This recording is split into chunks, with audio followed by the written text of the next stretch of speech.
Welcome back to another No Death Run. This is QuackShot for the Sega Genesis 1991s, one of my all-time favorites. Sit back, relax, and enjoy, and listen to the great music of this level, Transylvania.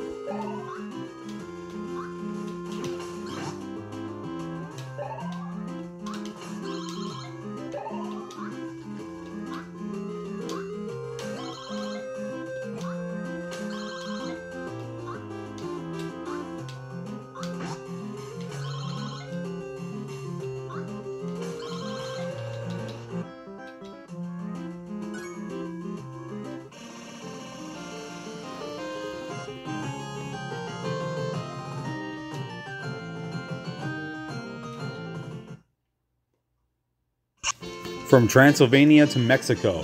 You can do the first three stages in your own order. I like to do Transylvania first, just to hear the music and to get more of a difficult stage out of the way. I was doing that in terms of the No Death Run because it definitely took me more than 5 tries to do this. It took me more than 10 to do it, actually. This game is excellent. So let's just do the GamePro magazine review from my perspective and my opinion of the game over the years. I'll judge it based upon its release in 1991, so let's start with the graphics. I give them a straight up 5 out of 5. The sprites are very big, very colorful. They move really well. Everything looks fantastic. I like the choice of colors. There's no mix mash of colors at any time. Everything looks blended and smooth and sharp as attack with a lot of variety. Let's talk about the sound. Though the sound effects are excellent, the music isn't something you'd want to pop into your MP3 player, as I almost die there. The music is extremely fitting for the game and extremely whimsical and very memorable. It sticks in your head and it does everything correctly. The music is also a 5 out of 5 because the sound effects are also very good. Like I said, it's not something you want to put on your MP3 player or blast on YouTube and listen to the music individually, but when playing the game, you're going to be bobbing your head and enjoying it to the fullest. Let's talk about the controls. The controls are very good. There are some things about them I don't necessarily like. The jump can feel a little bit delayed at times, and when doing it near a very edge of a cliff, it can feel a little bit clumsy. But the game does provide you with a really good choice of 2 movements for going faster.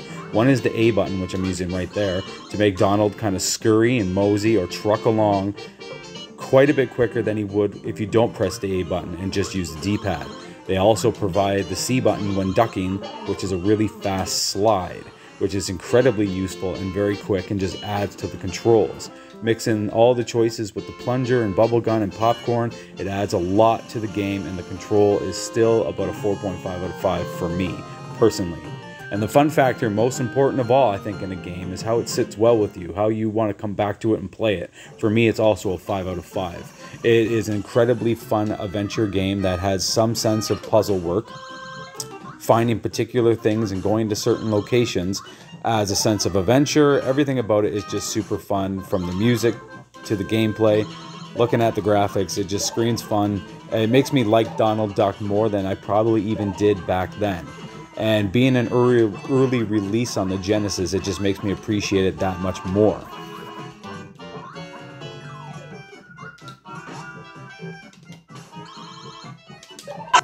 So now that that's out of the way, I'm more or less going to kind of sit back and provide commentary on a lesser note and talk about the game and what you do. For example, this gentleman right here who provides you with the hero key. You take that hero key and you make your way to Mexico, where I've already gone. Huey, Dewey, and Louie here are going to fly me back to Mexico, and I'm going to enter the Aztec pyramid and make my way through it to reach Goofy, who's been hanging out there, I guess because Goofy found himself an Aztec pyramid. One might say, why would he chill there? If I had my own Aztec pyramid, I'd be hanging out there steady. I'd be throwing parties, so Goofy knows what's up. So we're going to go find Goofy, and when we do find Goofy, he's going to have a special red plunger for us that lets us stick to walls that we'll take back to Dutchburg. Enjoy the melodic music of this level.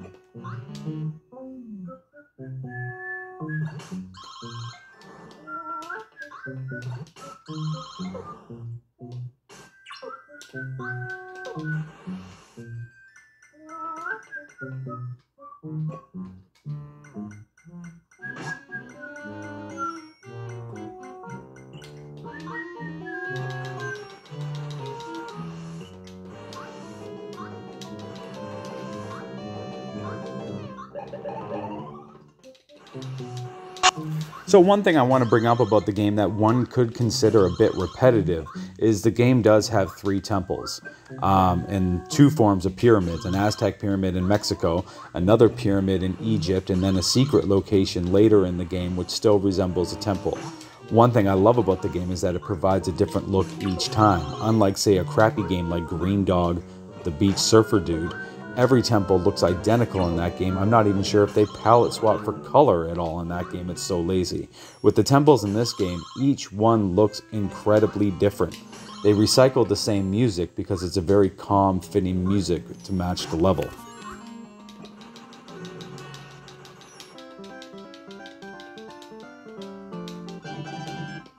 Taking all kinds of damage.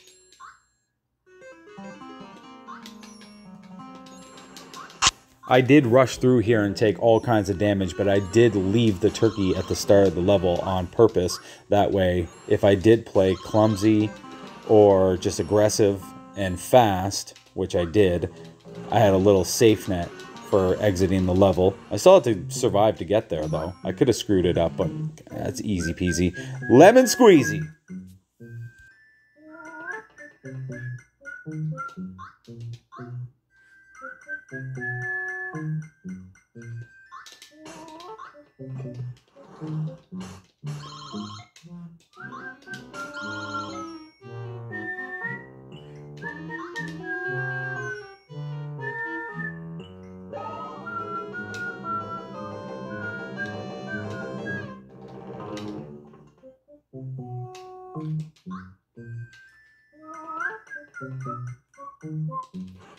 I actually like that this level makes you backtrack through it.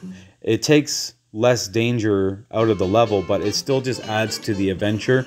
It's little subtle things like that that I appreciate and value in games. So yeah, we're heading back to Duckburg, which is one of my favorite parts in the game, actually, because it's really cool. Because when I was a kid and the first time, I got the red plunger and I figured out what to do, I thought it was really cool to be able to explore through Duckburg a bit more, because at that point I was only able to get through the first screen. What I do like most about Duckburg is the part that comes after all of this, where you're in the sunset overlooking Duckburg, which in my opinion resembles some kind of San Francisco. It just looks great, sounds great, and it's one of my favorite sunsets in all video games. It just looks fantastic.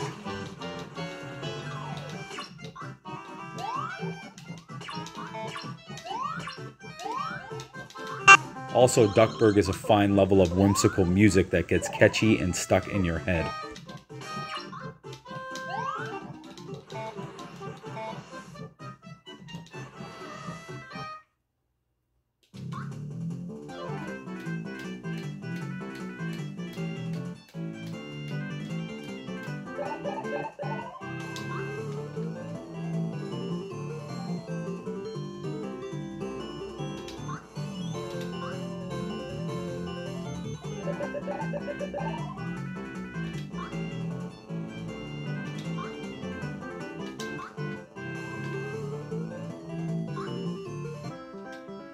Whoa, what up, Gyro?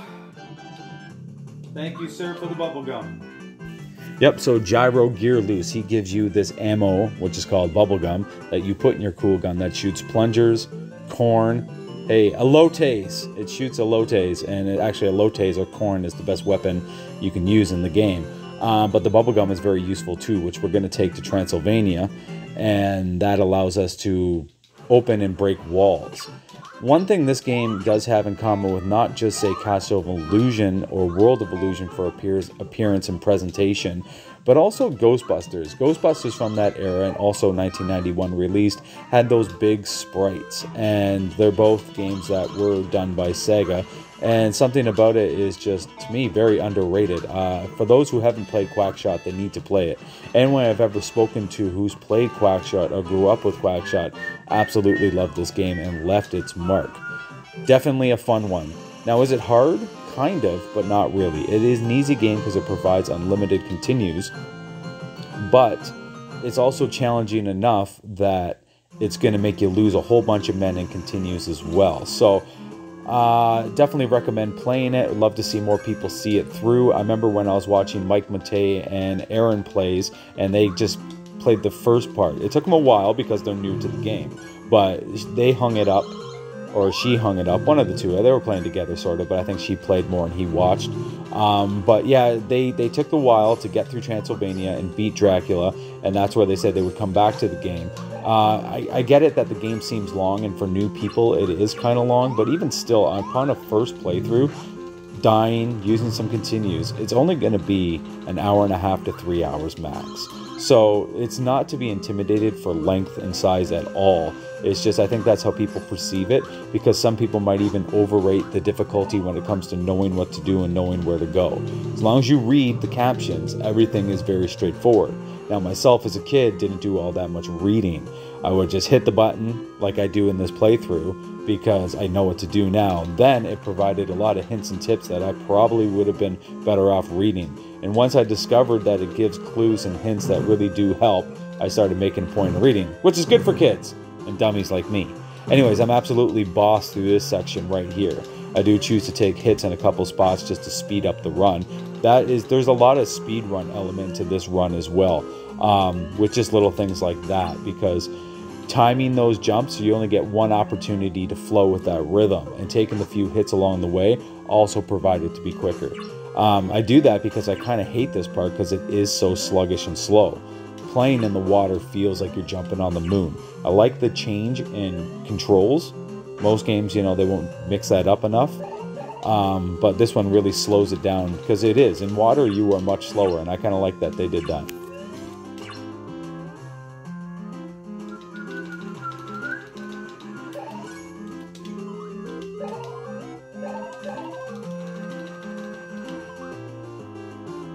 I like how those paintings right there look around and just come to life.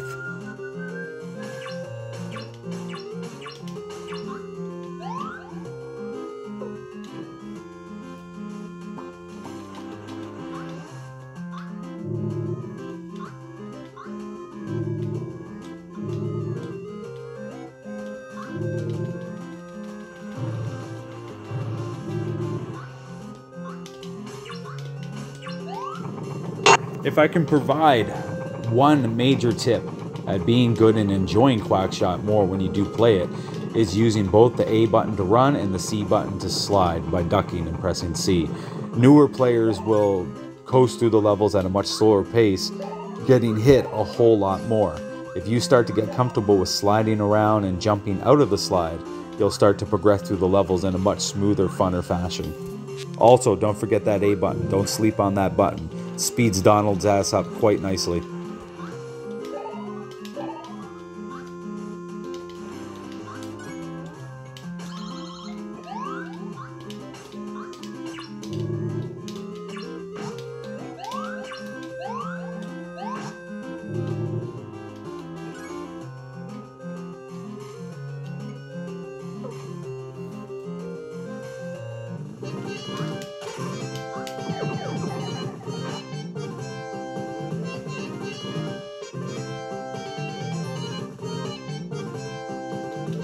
I do actually have one complaint about this game after playing it a handful of times or more when doing the no death run, and that was, even though I love the music in this game, if I had one complaint, it's the boss music. The boss music isn't terrible or anything, it's just very forgettable and a little bit kind of twangy and high pitched and a little bit annoying.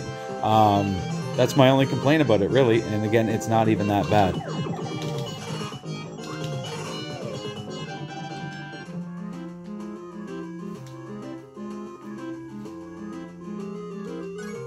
So the reality is that is a big part in the game. When you finally get through that first big chapter, that first big hump of the game, and completing Duckburg, Mexico, and Transylvania, that's when you really start to feel like you're venturing into the game as it opens the map, including places like Maharaja, where I'm going right now, Egypt, the Viking ship in Norway, and Antarctica's South Pole. One thing I want to talk about, this level, Duckburg and Egypt, are one of or three levels in the game that have chili peppers. Chili peppers are pretty sweet. They allow Donald to tweak out and go crazy, and it is limited the amount of times you can do that in the game, so it's fun to make use of when you realize that if you get these, you can kind of motor through some spots and just kind of muscle your way through, and it's fun.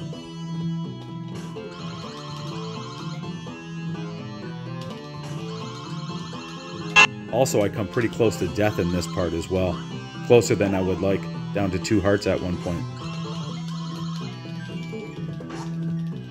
But it's not really losing your health that kills you in this game, it's the fall deaths, 100%.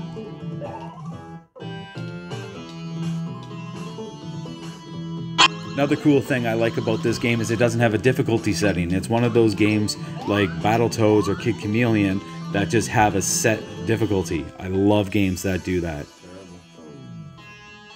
Because it's like you feel that they set it to a difficulty that's, you know, gonna be challenging enough that you're not gonna want to turn it down or turn it up.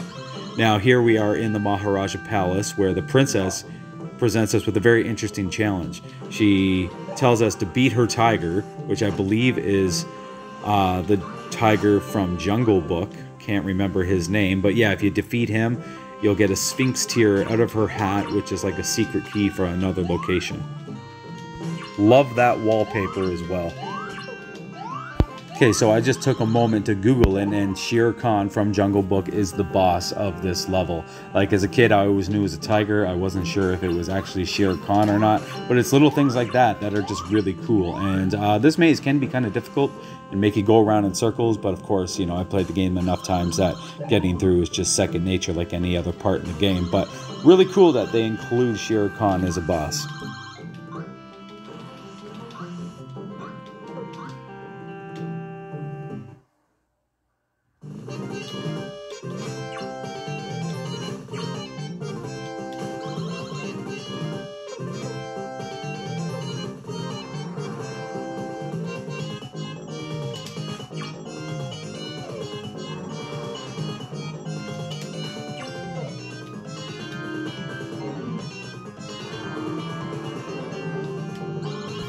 When did Shere Khan start breathing fire? Well, whatever, it's just a boss fight.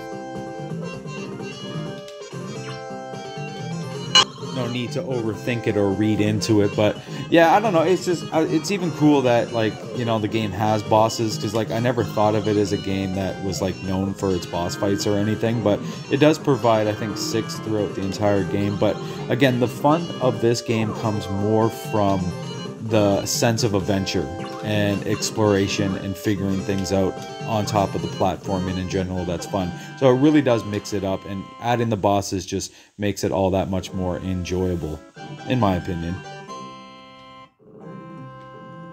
Okay, so we picked up the Sphinx tier, and now we're going to head to Egypt, because it'll open up the pyramid in Egypt. Sega Lord X did a really great video on QuackShot about 2 months ago, where he actually pulled up the GamePro magazine rating, which I really appreciated, because I think it got 5s across the board. I'm a little more critical than GamePro, and the thing was, is GamePro wasn't just like, they weren't shills back then. They didn't just give games good ratings if that wasn't the case. So like when GamePro put 5s across the board in this game, like they meant that the game was good. They weren't just lying.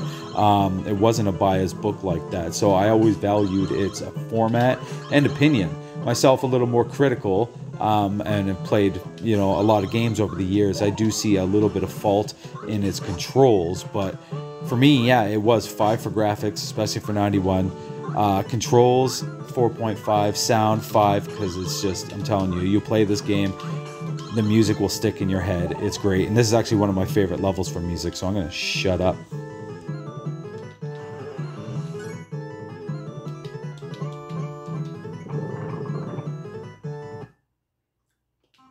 So now that the sweet music is over from that first part of Maharaja, or Egypt, sorry, yes, that's it. Like the sound 5, graphics 5, controls 4.5, and the fun factor shines brightly 5.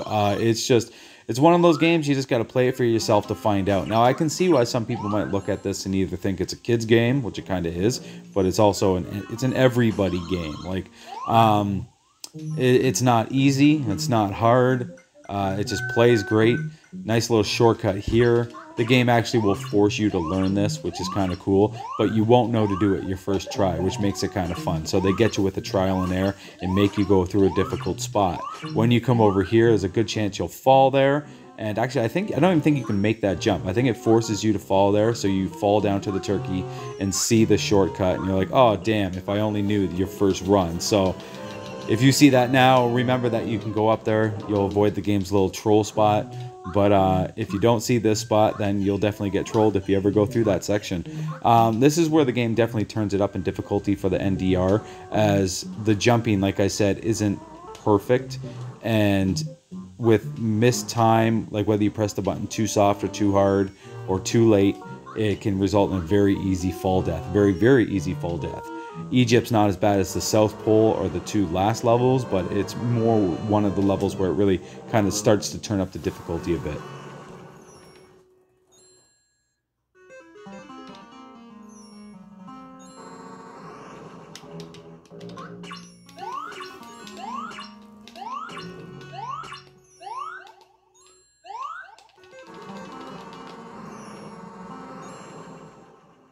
So oddly enough, there is what I guess you could call a boss coming up. What it is a puzzle. A ceiling will start to collapse and crush you, and before you kind of know what to do. Now, I don't have the instruction manual, but the order in the paper, as it shows you quite easily, is sun, moon, then star. But what took me a bit to figure out, and for anyone new playing, you have to press C on the stones, but you also have to press up, then C. A little bit awkward and a small complaint in my opinion, because unless the manual or instructions, same word, different meaning, or yeah, two words for the same meaning. In the instructions, if it tells you to press up and C, then hey, great. If they don't, that's kind of a semi-cryptic spot, because you'll get on there and want to activate those icons, and if you just jump on them and push down on them, you'll be dead before you know it, and you'll definitely eat a bunch of men before you figure out to hold up and press C. So definitely probably my biggest complaint with the entire game is that spot.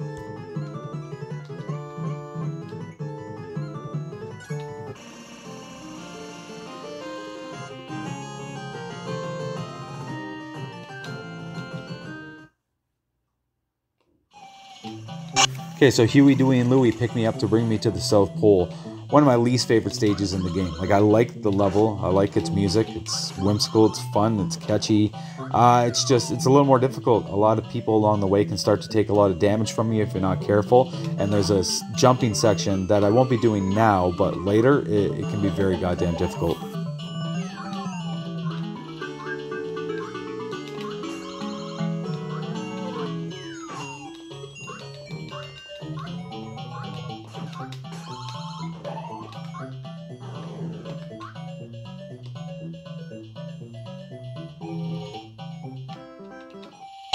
Actually slide off screen here, and I have to go through this whole process of using the Sphinx tier again. But nonetheless, I want to talk about my story of QuackShot and why I hold this game so close to my heart, or hold it so dearly. See, it's one of those games that I did not own growing up. I rented it. And I remember renting it and absolutely loving it and trying to figure out where to go. And at that point, upon renting it, I didn't even beat Transylvania. I was just starting to learn what to do. Rented it again, continued to play, finally beat Dracula, which was a big deal, and then rented it again like a week later, got a lot further but couldn't quite beat it, rented it a fourth time, and at that point it was like... Okay, so that was extremely annoying to get a phone call while doing commentary, but it is what it is. Basically, I was just talking about, you know, the fact that renting the game made it more elusive, made it more desirable, because it wasn't something I could just pick up and play at any time. And it would also reach a point to where, like, say my dad and sister would want to rent something else, and they're like, okay, Steve, you already rented QuackShot 4 times, you know, we want to try something else now. We don't really care about that game, and understandably so. My dad, being an adult at that time, was more interested in different kind of games than QuackShot. Little did he know that the game is fucking awesome, so the joke's on him. And obviously my older sister wouldn't have much interest in a Donald Duck game, so they'd be bugging to rent other things as well. And back then, you know, you just didn't always get your way with renting, so after 4 rents, I just fell in love with the game. And then when I got older and it came to game hunting time, this was one I definitely seeked out. So when I did finally beat it, when, you know, early 2000s, yeah, mid 2000s at latest, it was really, really awesome to kind of finally beat this game. And it was just like, it was more than awesome. Kind of like Revenge of Shinobi. It was just like, yeah, I finally conquered an old game that I wanted to beat as a kid. But here we go, we make our way through the Viking ship in Norway to the Crybaby Viking, as I like to call him, because he's crying because there's ghosts holding up the bottom of his ship, or the hull of his ship. And you got to use the Viking key that you found in the South Pole to open up that door to go down and defeat the ghosts, so you can make the Viking, the crybaby Viking, happy, so he can give you a green plunger, which you use in Antarctica.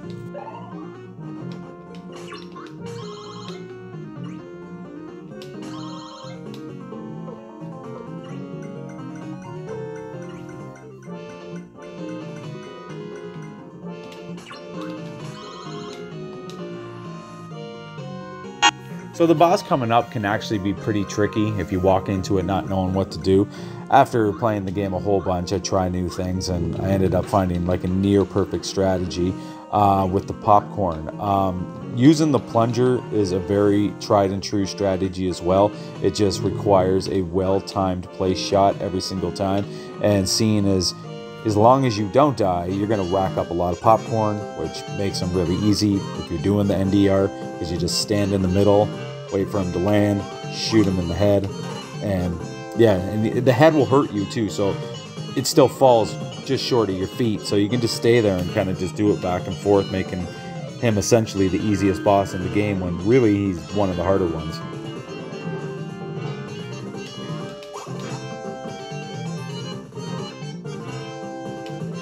But again, boss fights aren't what make this game a difficult no-death run or a difficult game.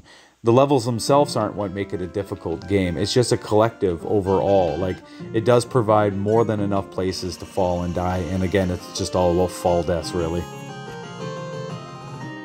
Which I guess some people could complain about games where if they use fall deaths as the way of getting you, but I don't know, I'm not going to judge people who programmed games back in the day. You know, they were kind of new to it, right? So, and to be honest, they kind of created the best era of games overall, in my opinion. Like basically, like what, 85 to 95? Is that not everyone's favorite era of gaming from what was released? The 8 and 16-bit era? Like, there's just something extra special about their game. So I'm not going to critique a game because it uses fall deaths to take you out.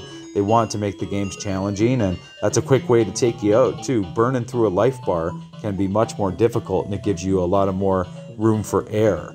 But just a quick, cheap fall death, like if I touch one of these birds, it's an insta-death. But I can also move my bird and avoid them pretty easily as well. So, I don't know. It's a pretty awesome game. But here comes the hardest spot in the game, I would think, for the NDR, this whole section right here.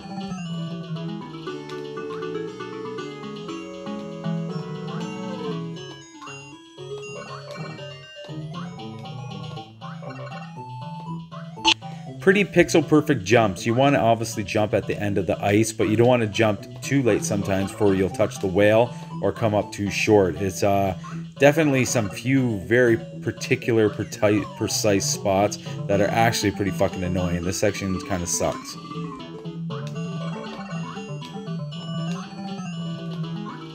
But again, not hard, but it will easily rob you of a man or two or three or even four.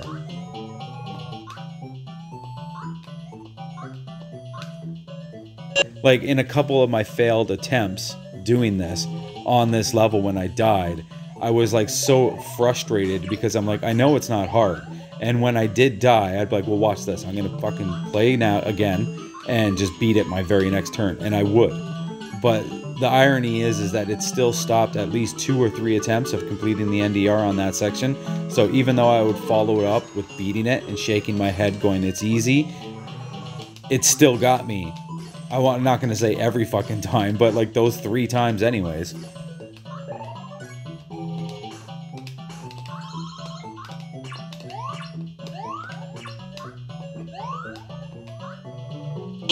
Just a little hidden free man right there. I just do it just to show it.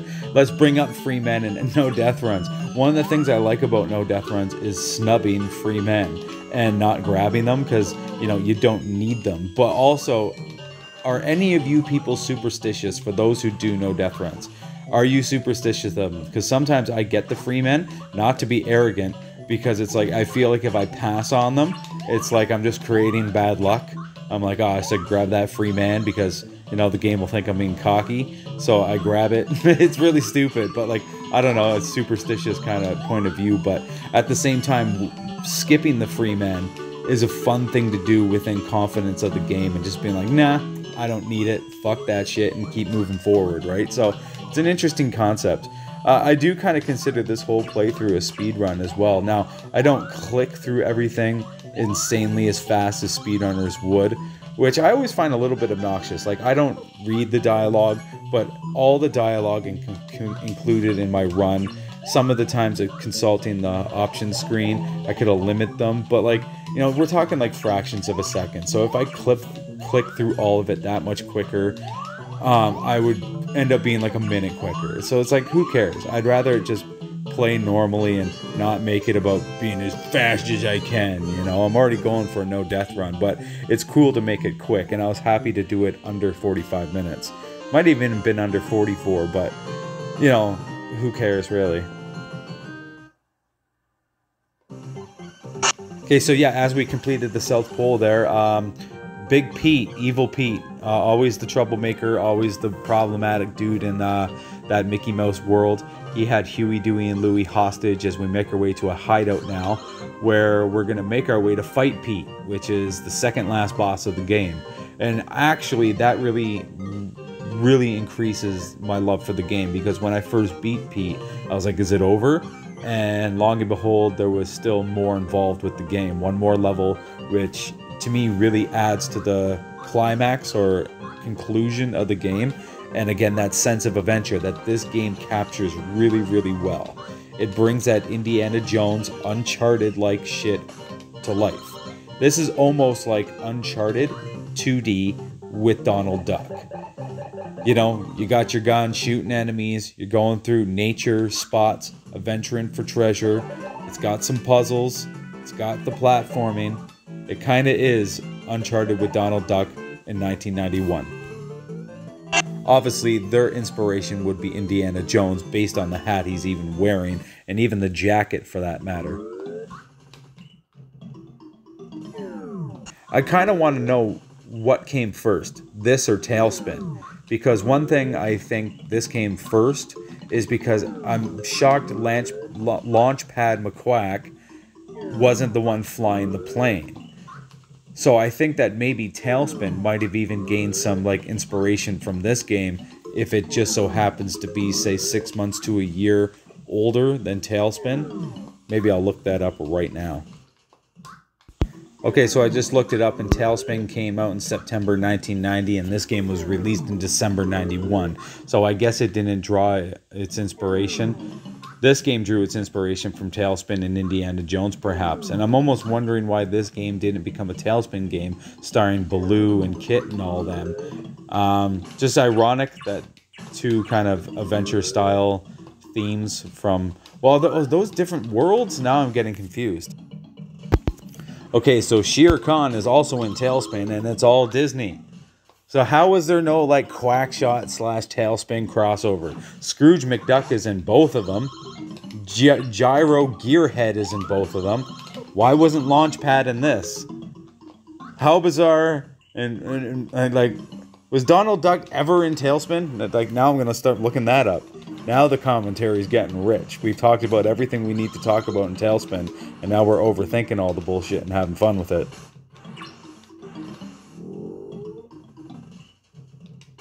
This level's a pain in the ass, and it took one of my NDRs. Only one. It only cost one of my runs. And I made a point of that because, you know, there's some easy areas to fall and die in this level. Couldn't find any information on Donald Duck ever being a guest in this TV show Tailspin. So, I don't know. At least I tried.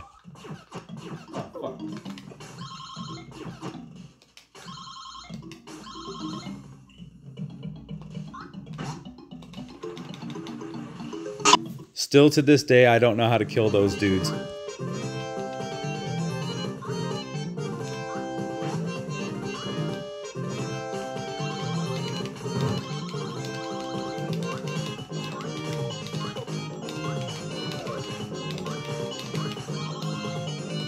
This is a very Sonic the Hedgehog style boss. You got Pete flying around in this little machine similar to Dr. Robotnik, and it's got like this crushing mechanism. Most of the people that really hit you are the two douches on the side of the level, his little henchman or minion of destruction. but it's still a decent little boss. You know, you can stick to the side with your plungers, and just basically you got to look to hit Pete in the head. I had a lot of health coming in here, so I was able to be careless and sloppy. Slide. Whenever he goes for the plunger crush, you definitely got to slide, but I don't know, it's not really a hard boss.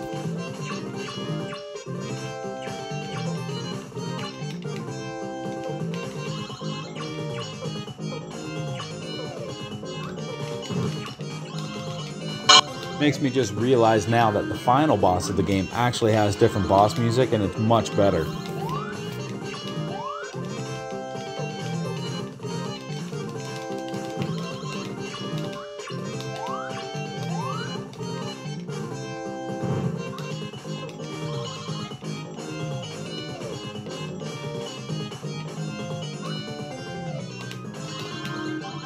Okay, if you ever do play this game and you beat this boss, definitely open up your menu and open the map.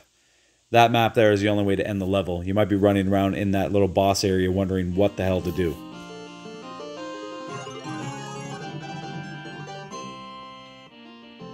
Okay, so it reveals the final hidden location, which is in the Atlantic Ocean between South America and Africa. Definitely a tough little spot here, and kind of a real clutch moment coming up as I get the turkey. The turkey definitely makes it easy to get through the level. Without that hard to get turkey, doing it without dying can be pretty tough. Right here, coast that motherfucker down, then jump, jump, jump. Don't hesitate for a split second or your ass is dead. And you gotta float on that fucking leaf correctly, or else you'll miss the fucking turkey. Or if you jump slightly too early, you'll jump and miss the fucking turkey. It's an obnoxious spot.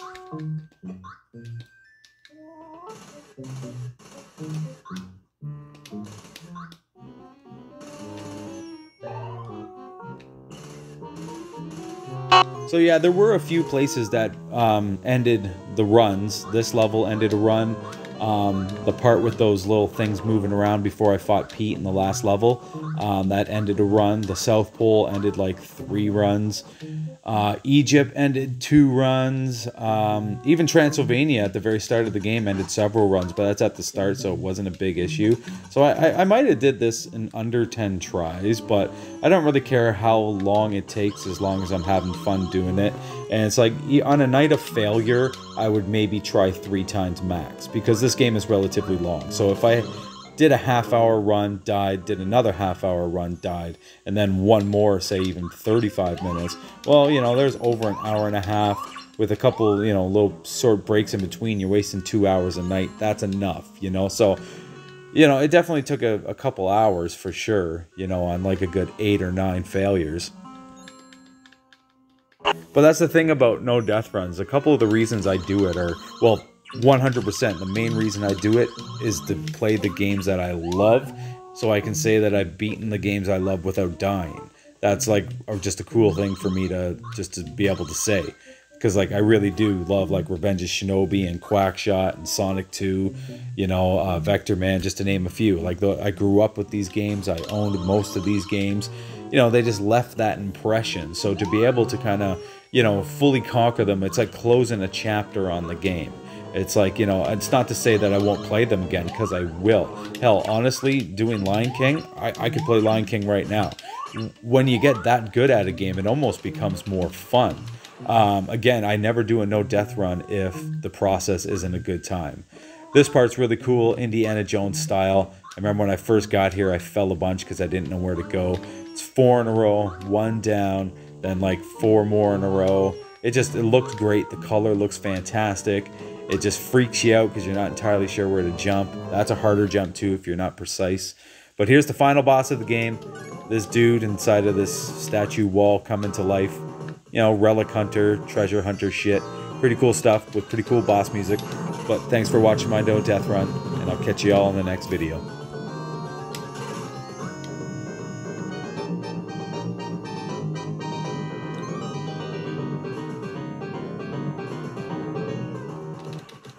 Oh shit.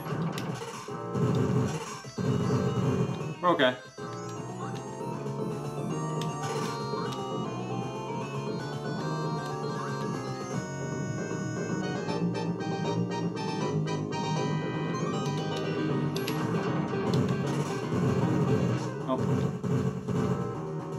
That was kind of shit.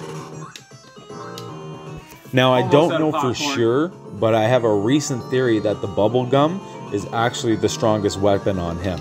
Now, the plunger costs you nothing to do. It's unlimited. Popcorn is limited, so if you don't have any, it's not necessary. You don't need it to use it. Fucking Now I'm kick using his the ass. plunger. I'm going to switch to the bubble gum now just to mix it all up and use each weapon. But I really do think the bubble gum might be the secret strongest and maybe what you could call a quote-unquote weakness of this boss. I think, honestly, he just takes a certain set amount of hits, which is probably like 12. It's gotta be killing. Dead? No, it's still alive.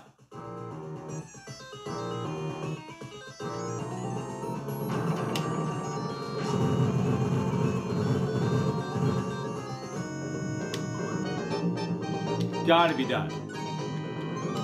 Yeah, there we go. All right, let's go. All right. Finally someone who is worthy of the treasure. QuackShot for the Sega Genesis, no death run. Thank you for watching. It's one of my favorite games. Oh gosh. Oh my gosh. It is just a plain stone figurine of a princess duck.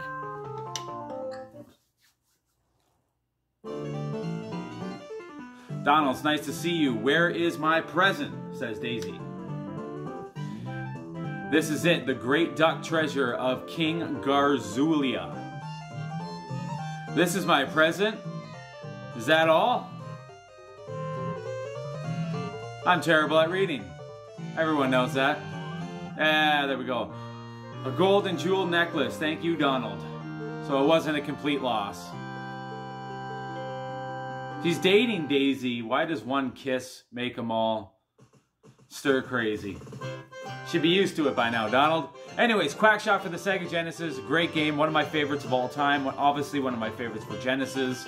The whole point of me doing NDRs are to no death run my favorite games. And QuackShot was one that's been on my mind for a while. It always felt like a very long game. And that was intimidating. It does have a lot of areas where you can fall and die quite easily, especially later in the game, which makes it all the more frustrating to do it and lose, but very doable and a lot of fun. Love QuackShot. Thanks for watching.